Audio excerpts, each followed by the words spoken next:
I feel you. So pick number 18, number 10 for me, the New York Knicks. The Knicks are another team that I feel like they've got some dogs, and they're just a team that for some reason I can't put them higher on my list. I don't know if it's because they're more of a gritty defensive team.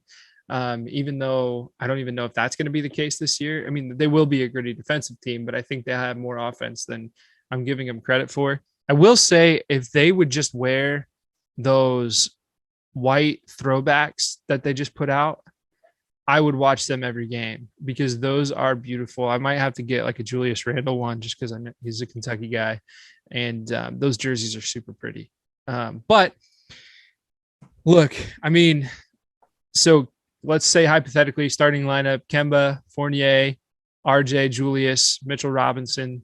If Mitchell's healthy, by the way, I'm really excited to see what he does this year. I like him a lot. It's a good starting lineup. Depth is all right with Rose and Quickly in the backcourt. Nerlens Noel played really, really well defensively, especially for the Knicks last year. They're fine. Is that good enough to be 5 or 6 in the East? Maybe, but it's likely a play-in team. There are a few things that could happen. Can Obi Toppin take a leap? He kind of struggled through his rookie year, but I still believe in him at some point in his career. I think he'll be a good player. Can Alec Burks shoot 40% from 3 for a third straight year? Maybe. And if they do, it's just up in the air, isn't it? It's just they're an interesting team. They've got some fun players. We'll just have to see with the Knicks. Yeah, I have the Knicks 21st. But I still like, even until we get to like 25, 26, I enjoy these teams. I wouldn't mind watching them. I think the Knicks, man, I love Mitchell Robinson. I think Kemba is going to be interesting. I think their playoff exit, just the way it happened, kind of left a sour taste in my mouth a little bit. Not to say Julius Randle's not legit. I really, really enjoy watching him play. He is legit. But the Knicks are firmly in the middle of that indifferent tier for me, where I'm like, if they're on, and some of my upper tier teams, like the next one I'm going to pick, it's going to be a back-to-back, like chaotically bad. Evan, you're going to shake your head at this. Are you ready for it? Yeah. I have the Detroit Pistons as my next pick. I have the Detroit Pistons, and it's just a Cade Cunningham and Killian Hayes. I'm here for that. And I know they're going to be bad. I know they're not going to win a ton of games. I know they don't have a ton else on that team. I couldn't name like 6 or 7 Detroit Pistons right now if someone asked me to. I'm not even going to try to embarrass myself. And they have Jeremy Grant, who, accepted a larger role and now won't have to. It's a 2-player pick. There's nothing else on that team. I would not disagree with anyone saying they are my 30th ranked team. I would not watch them. For me, I like Killian enough. Like, I've been captaining that ship for a long time, and I think that Cade is going to be fun. They're going to improve. They're going to beat the over under for whatever their win total was this season. I think it's set at like 22 or something ridiculous. I think they can win like 25, 26 games. They're going to be better. They're going to be a little bit more fun. And if I didn't like Killian Hayes, they'd be like 28. So this is I like Killian, and I think that him and Cade are going to vibe. And I'm excited to see how it goes. Yeah, their starting lineup is basically like NBA draft Twitter's dream, right? Killian, yes, Cade Cunningham, Sadiq Bey, Jeremy Grant, and Isaiah Stewart, right? Mm-hmm. All guys that a lot of people still think have a lot of potential. It's just a matter of putting that potential together. Not exciting for me. I have them. I had them at 25, so I did have 5 teams ranked lower, but that's a fine pick, I suppose. You don't sound enthused about that. Is Evan language for, dude, what the heck are you thinking? You picked the Pistons before the Sixers, which is weird. I have the Sixers close. They're in close proximity. Well, we're going to talk about them right now because with the 20th pick, I'm going to take the Sixers. Look, I don't really want to talk about Ben Simmons. I think Ben Simmons gets to do what Ben Simmons wants to do because he's got that freedom. It's a player empower, or it's a player's league, right? And he holds a lot of power. Clutch holds a lot of power, and they can proceed however they want to. There's a lot of different podcasts that cover that kind of drama, and I'm sure at some point we'll talk about that stuff, throughout the podcast. But Ben Simmons aside, the Sixers are the Sixers. Like, people get it, right? At this point, it's Joel Embiid taking a lot of shots, doing a lot of different things that he does really, really well. He's a really fun player to watch. He's a dominant big, possible MVP this season, right? So how can you overlook that, I guess, when you're talking about your top 15 teams? So I have them 15th total, so I had them 15th, and then doing my notes, I moved them up in front of the Mavs to number 12. So they were my 12th team on my list, right after the Knicks. So, I mean, what you're getting every night. Like I said, Embiid's going to be good. Tobias Harris is going to get some buckets. I'm excited for Maxey to get some looks, get some extra minutes with, I guess it depends on what happens with Simmons, but Maxey, I think, is going to be a good player going forward. Like Thibault on defense, but there's not really much on that team that gets me pumped up to watch them, other than Embiid and just tuning in to see how many points he's going to score, how many rebounds he's going to grab that night. I'm just tired of Philadelphia, man. I've gotten my hopes up for years with them. Yeah. Last year, I said, this is it. If it doesn't work out, you cannot bring Ben Simmons back. You have to get rid of him. It's just, when Jimmy Butler was there, I think that was their best chance to win, and they didn't do it. I'm not a big Ben Simmons guy anymore. We're not going to talk about the situation in depth, but I think the way it's unfolded just leaves a really sour taste in my mouth, and I totally understand why he feels the way he does. I love Embiid, man. I just feel like an Embiid carry job maxes them out at like the fourth best team in the East, behind like Brooklyn, Milwaukee, Miami. I don't want to see Embiid have to carry the team, even if guys like Maxey step up and Tobias is still there, obviously. But if Simmons is there, I've seen that happen before. They're going to be pretty good in the regular season, then they're going to lose in the first or second round. It's the fatigue with Philadelphia. I think they're going to be a really good team. I love Joel Embiid, one of my favorite players, but I have them 18th, which isn't too terribly far off. Like you said, 12th. So they're in that middle third of the NBA for me as well.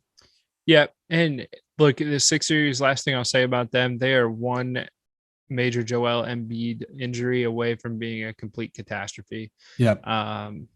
So interesting team nonetheless. But let's move on to pick 21. Yeah, I've got the Boston Celtics. Jason Tatum, I somehow think he has not an entire leap to do, but I think he has some fine tuning that can fully launch him into superstardom, like top 10 territory. If he's not already like top 12, I think you can make an argument for that, or top 15 at the very least. Jaylen Brown, he improved his game last year. I think he still maybe could do a little bit more. I don't want Jaylen Brown to leave and be a first option on another team, because I think he can be literally a perfect, like high end second option on a championship caliber team. Dennis Schroeder is going to be fun. I think him and Marcus Smart can alternate between starting and coming off the bench at point guard. That's going to be fun with kind of how they work those rotations. Brad Stevens no longer at the helm at head coach, obviously. I think the team's going to be fun. It's kind of a, you generally know what you're going to get type thing, which is why I didn't have them higher. I think that Boston's going to be fun. They have a ceiling that is legitimate. They have a floor that is legitimate. But is that ceiling, NBA finals bound? I think it's going to take some internal improvement from Tatum to be downright just like Donovan Mitchell postseason level awesome. And then him with his defense being fantastic. combined with some other stuff. So I think Boston's a fun team, but I can't really put them higher than the 17th spot I had them at. Yep, I had them at 19. I did write that that's probably not enough credit for them, right? They're going to be a pretty good team, playoff team probably. I could see some issues where maybe they end up as a play-in team and maybe don't get into the playoffs. But I mean, the East is just really good. Yeah. At this point in time. Yeah, like not many changes for the team this year outside of Schroeder. Jalen and Tatum are great. They're probably the only ones I'm tuning in to watch when I am tuning in to see the Celtics. So yeah, it's a fine pick. And again, we're in the 20s right now. So these are kind of indifferent for me. Yeah, I probably won't watch a whole lot of these teams, but that's a fine pick. I'll go with 22, and I've got the Clippers. They're number 14 on my board, number 22 pick overall. Clippers, I love Paul George. I've always loved Paul George. I like his game. He's been really, really good for a long time. And I think just because of his playoff performances, people kind of overlook that to an extent. Yep. But they're running out there with Reggie Jackson, Eric Bledsoe, Paul George, Marcus Morris, and Zubac, right? Like, yep. What? I mean, you've got Trey Mann and Nick Batum coming off the bench. So without Kawhi, what is this team? How do they compete? When does Kawhi come back? I don't know. There's not a ton here to get me excited. Even with Kawhi in, there's not a ton there to get me excited. They're just kind of a weird team. Yeah, I have him 27th. I love Paul George too. I think I've always used the word smooth with him. He's one of the smoothest players ever. Like his handle and just the way he operates, it's absolutely unreal. I just love watching him play. The two-way potential he flashed at a very young age, he cashed in on at a very young age. Still an elite player, a really, really great player, I guess. There's not a lot there for me, especially without Kawhi. Like I like watching Kawhi Leonard play basketball. He's not there. I've seen the story with the Clippers before. They weren't a particularly fun team beforehand. So they're in my tier 3, which is a very select group of teams that I really would like to avoid watching. And I think part of that is me not wanting to expose myself to watch Paul George carry a team. I just never want to watch that. Because I can only imagine the social media reaction. You know, if he has one or two, if he starts off the first week of the year and isn't averaging like 25 plus points, I'm going to have to deactivate my account. He gets so much hate. He's such a good player. He really put some of those demons to bed in the playoffs and had some really good outings. But the Clippers, we're at the point now to where there's not a ton of splitting hairs, and we're pretty much on the same page with all these teams. Good stuff. Pick 23. This is a team that I didn't think I would have at spot 20 on my big board, but I'm going to go with the Pelicans. And I've done a 180 on Zion. I used to, back when he first came into the league, be like, I don't want to watch him. I don't think he's going to be fun. I don't think he's going to live up to the hype. Man, he's been great. He's been just generationally talented.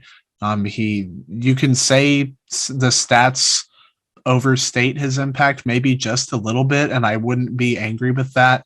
I don't think they really got better much this offseason. Like they lost Lonzo Ball.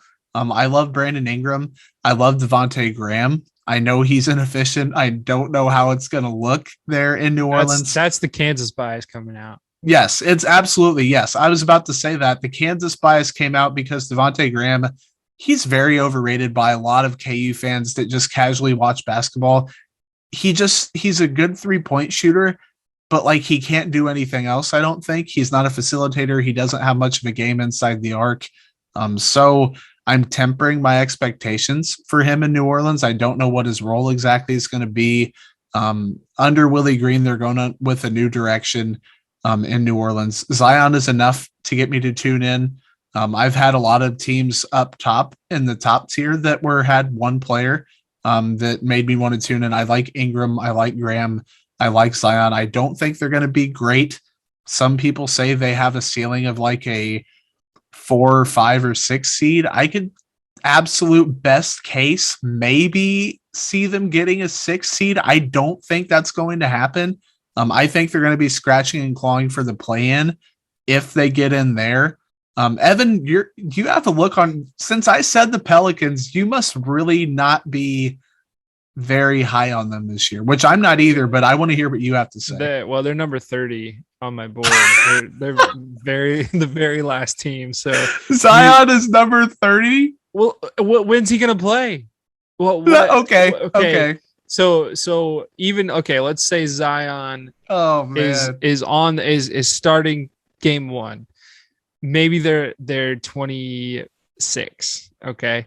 But we don't know when Zion's going to play. Brandon Ingram's fine. He's a good player, but somehow I feel like, and I could be way off base. I'll be completely honest with you. I haven't watched a ton of Pelicans basketball. Surprise. But Brandon Ingram doesn't seem to be getting better. He just seems to be a good player, and he's just continuing to be a good player. Yes. And I, again, somebody may completely obliterate me on that one. I could be way off base. He definitely hasn't gotten more exciting for me to watch. No. Devontae Graham, feel like he had a good season like 3 years ago, and everyone's like, "Oh yeah, he's a pretty good player." But is really he a starting point guard in the West on a West playoff team? Like, no. Thomas Satoransky is their backup point guard. Like, cool. Like, that's fun. Jonas Valanciunas, like, okay, he was a good player for the Grizzlies. I think he's a good center. I just don't think this team's made up of guys that are, it's just nothing super exciting to watch. Like Satoransky, Trey Murphy, Josh Hart, Najee Marshall, and Jackson Hayes, their backup, or their second unit, if you will. There's not much for me there. That's fair. And I completely get it. I thought I was down on the Pelicans, but I'm glad to know that there is somebody on this earth that is like 50% lower on them than I am. I am truly impressed, Evan, and I think that that's why I love doing this podcast with you. Yeah. All right. So pick 24 goes to me, and I'm taking the Blazers. I think it's a safe pick, right? In terms of picking, it's a safe pick, right? Dame and CJ, super fun to watch. Dame's awesome. CJ's a big Browns fan. He's an Ohio guy. So just naturally, I like CJ. I like that mid-range game that he possesses. But not many roster changes for that squad. I don't know if they've really gotten better. Their second unit consists of Anthony Simons, Ben McLemore, Tony Snell, Larry Nance Jr., Cody Zeller. Like, not terribly exciting in terms of depth. No offense to my guy Larry, also an Ohio guy, also a Browns fan. But yeah, the Blazers are the Blazers. It's another player-centric team. If you're tuning in on League Pass, you're watching Dame, you're watching CJ, but mostly Dame. Yeah, I have them 28th, and it's another team that I'm just fed up with. Larry Nance Jr. is a cool acquisition. I do like that for them. I think Chauncey will be good for them as a head coach. I liked Terry Stotts, but I think Chauncey will be interesting. I just want Dame out, and I guess that doesn't really have an impact on whether I'd watch them on League Pass or not, but I'm just, you know what you're going to get. And that's a good thing with some of these teams, and it's a bad thing for others. I think it's a bad thing for Portland. I'm never going to really turn down the opportunity to watch a Damian Lillard, but I think I'm getting to the point to where if I'm flipping through, I'm going to watch just about any other game before I say, I'm going to watch the Trailblazers. If I'm watching Dame in something by himself, like a contest of some sort, I'm tuning in because I love Dame. If it's a Dame commercial, I'm going to know all the words to it. But if it's a Portland Trailblazers game and like Dame's out that night, or even with Dame at this point, I'm just I've reached my point with the Trailblazers. Fair enough. We've got 6 teams left. None of them are going to be super exciting. We don't have to expand or expound on most of them, but let's go with pick 25. I'm all for the chaotic bad team, as if people listening did not already know that. Oklahoma City Thunder, and a lot of people have them 30th. I was reading, I think it was one of the ESPN articles had them 30th in terms of the league pass thing. They're fun. They have Lou Dort. They have Josh Giddey that we are both super high on. They have Pokashevsky. I love him. Shea Gilgeous-Alexander. They're a bad team overall, like a very, very, very bad team. I don't know how many more games than 20 they're going to win. They could be the bottom dweller of the West, like them and Houston could be fighting back and forth I think I might be forgetting a team, but nevertheless, I think OKC just a bunch of fun young players, and that's enough to get me to tune in, even if they're getting absolutely, smacked by another team. I like Poku. I like Giddey. I'm excited to see how the pieces fit together. And I'm excited to see what they do moving forward. So I'd tune in and watch the Thunder. I have them 23rd on my board, and I got them with my 25th overall pick, I believe. Yep. And I had them at 20, actually. Okay. For all the same reasons, right? Chaos. It'd be an interesting team. It's a player thing for me, right? Josh Giddey. We talked about it. We're the presidents of the Josh Giddey fan club. Maybe we'll put a shirt on the Crashing the Boards.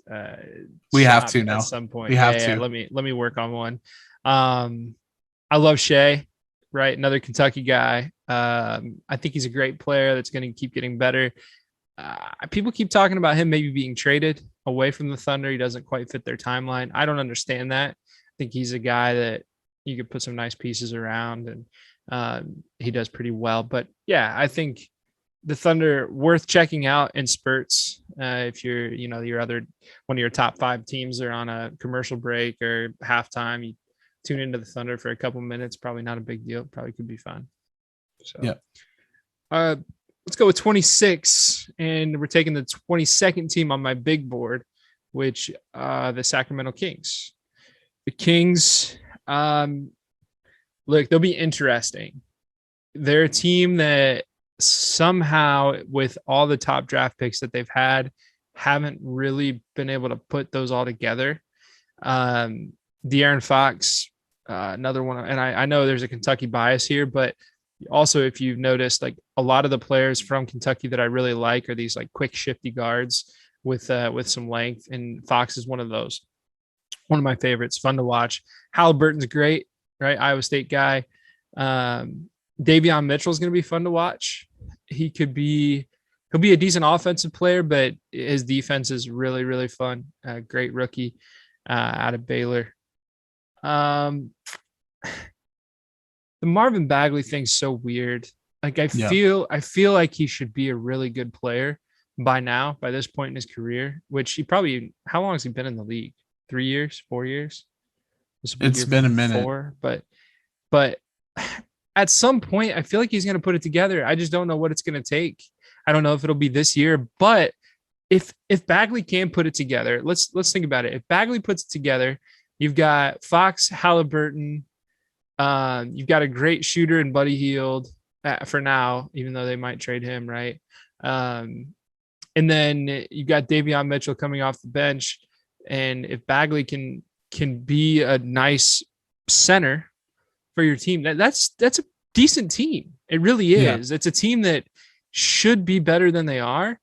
And that's why I had them at 22nd, just because like I want to see if they can put it together. I want to see, if I'm bored, I want to turn them on and see what their problem is. Like, why aren't you putting it together? Why aren't you winning more games and challenging for the playoffs? I think they'll be a fun team to watch.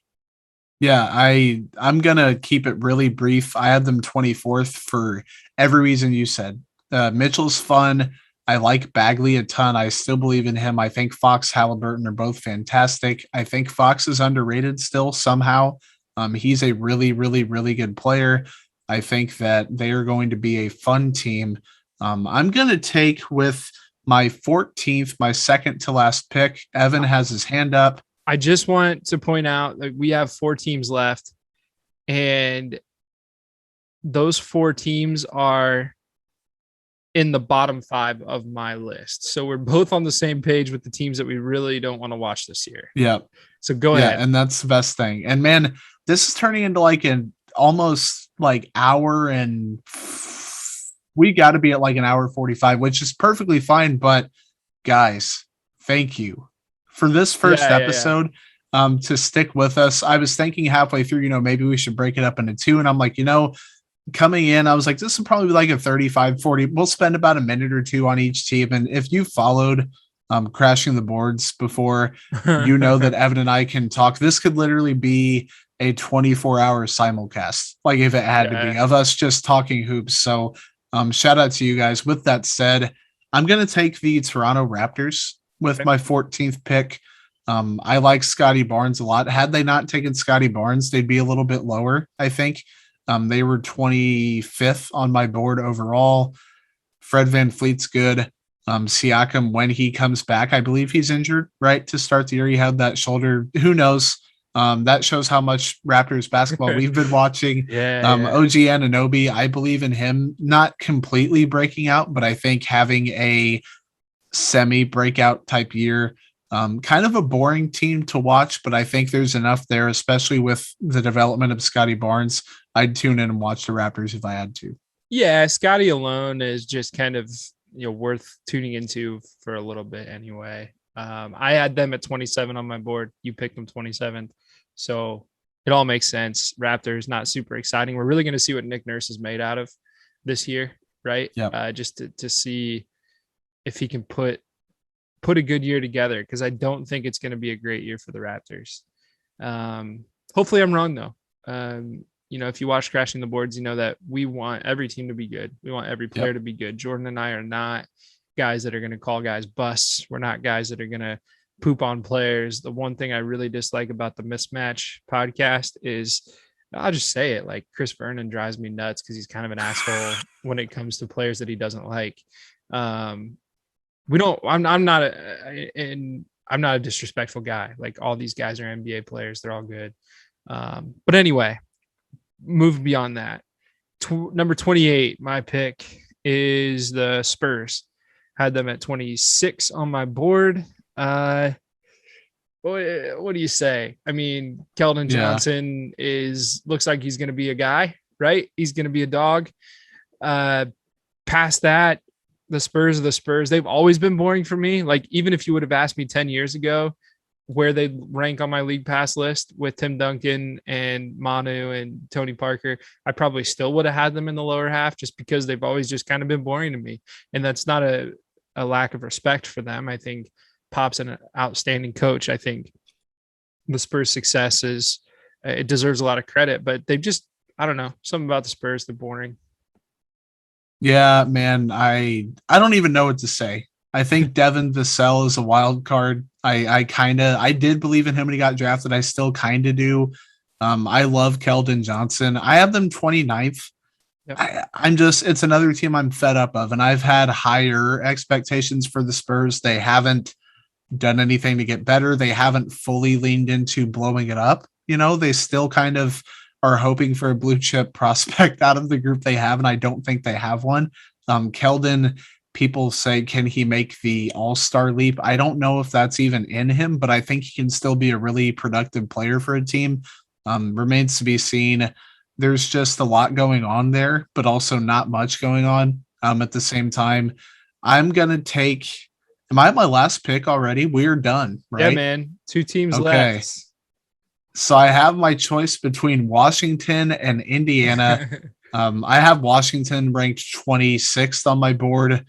I think I really wouldn't watch them, but Denny Avdija, I really believe in him still being productive.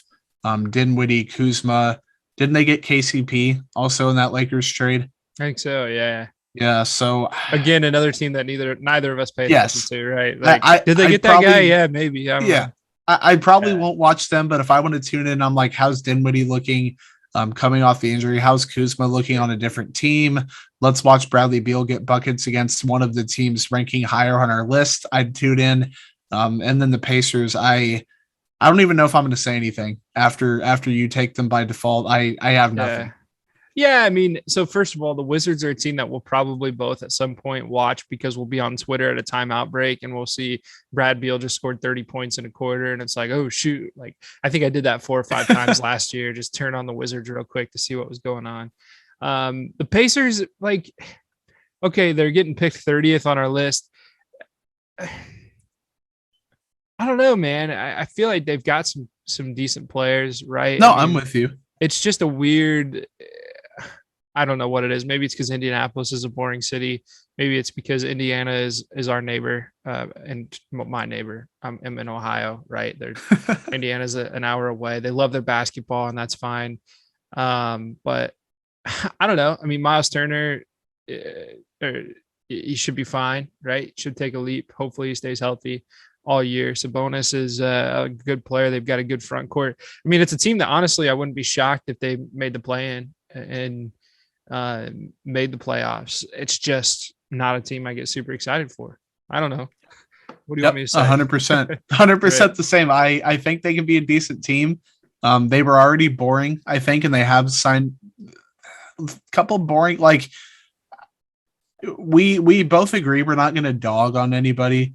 But Malcolm Brogdon, like, is there a more perfect fit for the Indiana Pacers? You know what I mean? Like a guy that is just quietly effective and good at his job, but like no one talks about him. No one talks about Malcolm Brogdon ever since he had that like Rookie of the Year campaign or whatever. It's no one talks about the Pacers. They are just quietly a team that could get into the play-in and be an a productive team. And yeah, they're last on my board. I think that they're a fine team, but like you said, there's nothing there to excite me to watch them. Yeah, and like their starting lineup, Brogdon, Sabonis, Turner, TJ Warren scored 50 in the bubble at one point. Karis LeVert, great story, right? He got traded, and during the physical, they found that mass or whatever it was, and he's a good player. He has been good in the past, and fully healthy, maybe he'll be great this year too. It really isn't a bad starting lineup. It's not. Maybe 30 is too low for them after rethinking it, but I mean, it's not a team in my top 10, not a team in my top 15 probably. But if you're like, hey man, let's sit down and watch the Pacers tonight, just kind of see what's going on, I don't think I'd be mad at you. Yeah, no, and that's the thing about the NBA. Like if there were any of these 30 teams on and someone was like, hey, let's watch this game, I'd be like, basketball is basketball. I'd be down. And the opponent, is probably going to be one of the higher teams, unless it's like Spurs Pacers. Then I'd be like, there's not a ton there. But if it's someone higher and someone lower, I think splitting the difference is just fine. Yep. So there you have it. I'll read them off one time in order from 1 to 30. Warriors, Nets, Lakers, Bulls, Heat, Denver, Jazz, Hawks, Hornets, Rockets. I don't know why I said Denver instead of saying Nuggets. Like, that's weird. But anyway, I'll start over. Warriors, Nets, Lakers, Bulls, Heat, Nuggets, Jazz, Hawks, Hornets, Rockets, Mavs, Cavs, Grizzlies, Bucks, Timberwolves, Suns, Magic, Knicks, Pistons, Sixers, Celtics, Clippers, Pelicans, Blazers, Thunder, Kings, Raptors, Spurs, Wizards, and Pacers. And that is what, a 2-hour podcast? Man, close to it. It's got to be like an hour and 45. And Zoom hasn't shut off on us somehow, which is phenomenal. That's great. Listen, guys, we're so pumped that you tuned in. If you made it this far, send us a DM on Twitter, and you'll be entered to win any item from the Crashing the Boards shop. So if you're listening right now, just send us a DM. Say, hey, I was listening. And again, the Twitter handle, Crashing Hoops. Say you listened to the whole thing.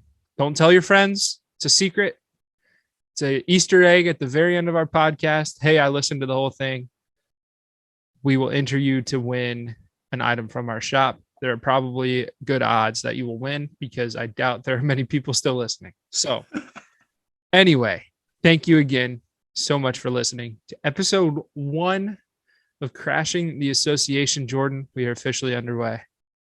Yeah, it's exciting, man. It's going to be great. I promise, guys, every episode will not be as long as this one. They will ideally be like a third or a half as long as this one.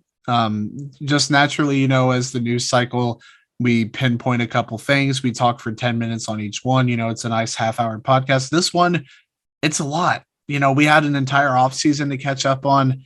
We could have done a couple installments, like a top 10, then next 10, then bottom 10. But lumping it all into one for the first episode, I think is great. And Evan, excited to be back with you, man.